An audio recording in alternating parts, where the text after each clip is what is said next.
रेवंत रेड्डी की जानिब से असम्बली में बीआरएस की खातून अरकान असम्बली के बारे में नामुनासिब तबसरे के खिलाफ बीआरएस पार्टी और कुकटपल्ली रुकन असम्बली एम कृष्णा राव की हिदायत पर आज बालानगर डिवीजन में बीआरएस की जानिब से एहतजाजी धरना मुनज़्ज़म किया गया।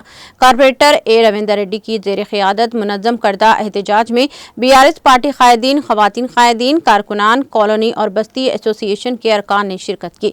इस मौके पर बालानगर मेन रोड पर वज़ीर आला रेवंत रेड्डी का अलामती पुतला नजर आतिश किया गया। वज़ीर आला रेवंत रेड्डी के खिलाफ फलक शुगाफ नारे भी बुलंद किए गए। నిన్న అసెంబ్లీలో జరిగినటువంటి తీరు, ముఖ్యమంత్రి రేవంత్ రెడ్డి మాట్లాడిన విధానం తెలంగాణ మహిళల పట్ల, తెలంగాణ జాతిని మొత్తం అవమానపరిచే విధంగా రేవంత్ రెడ్డి గారు మాట్లాడడం జరిగింది। ఒక ముఖ్యమంత్రి హోదాలో ఉండి మహిళలను ఇంత హీనంగా కించపరుస్తూ మాట్లాడినటువంటి వ్యక్తి సీఎంగా ఉండటానికి అర్హత లేదు। నువ్వు వెంటనే తెలంగాణ మహిళా లోకానికి సారీ చెప్పాలి, నీ సీఎం పదవికి రాజీనామా చేయాలి। నువ్వు ఒక దొంగవు, ఒక బ్లాక్ మెయిలర్ ఈరోజు సీఎం కుర్చీలో కూర్చొని మహిళలను అవమానపరిచే విధంగా మాట్లాడడం చాలా ఈ తెలంగాణకే అవమానికం। తెలంగాణను ప్రపంచ పటంలో నిలబెట్టిన కేసీఆర్ను మళ్ళీ తీసుకొచ్చి రోడ్డు పాలు చేసే పరిస్థితి సీఎం రేవంత్ రెడ్డి గారు చేస్తూ ఉన్నారు। ఇది నీకు తగదు।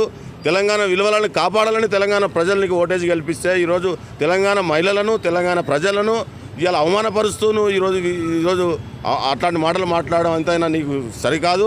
వెంటనే మహిళలకు క్షమాపణ చెప్పాలని డిమాండ్ చేస్తూ ఉన్నాం। ఈరోజు బాలానగర్ డివిజన్లో వారు నిన్న మాట్లాడిన మాటలకు, మహిళలను అవమానించిన తీరుకు నిరసనగా ఈరోజు విశ్వమ దాన కార్యక్రమం చేసినాం। మా బాలానగర్ డివిజన్ మహిళా సోదరులు మరి అదేవిధంగా మా కార్యకర్త నాయకులతోటి బ్రహ్మాండంగా ఈరోజు చేసినాం।